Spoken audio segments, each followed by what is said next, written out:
Wait lang po. Kamusta kayo dyan?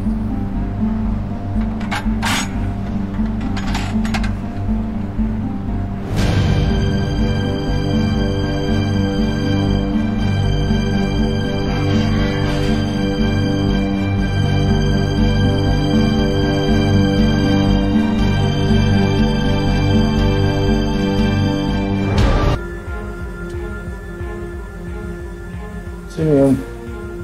Sir, kayo po muna magbukas kasi nakasalang pa pala yung pinipirito ko. Baka masunog. Sige po.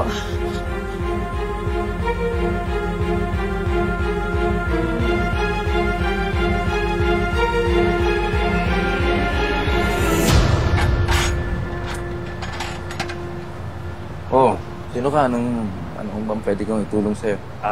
Good morning, Sir Robert. Ako po si Maki. Kaibigan po ako nila Gina at Gerald. Humingi po kasi si Gina sa akin ng pabor na pasyalan po kayo dito.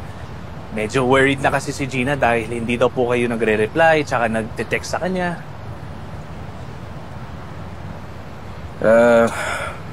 Dami-dami ko kasi yung iniisip at ginagawa. Sige, tawagan ko na lang si Gina, no? Para hindi siya mag-worry.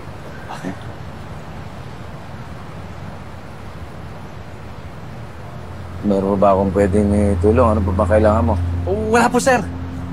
Akala ko po kasi may kasama po kayo kanina. May narinig kasi ako eh.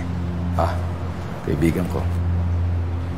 Baka may pagkain, may gutom ka, may pagkain sa loob. Baka gusto mong kumain muna. Halika, pumasok ka muna. Hindi. Sir Robert, okay na po ako. May trabaho pa kasi ako eh.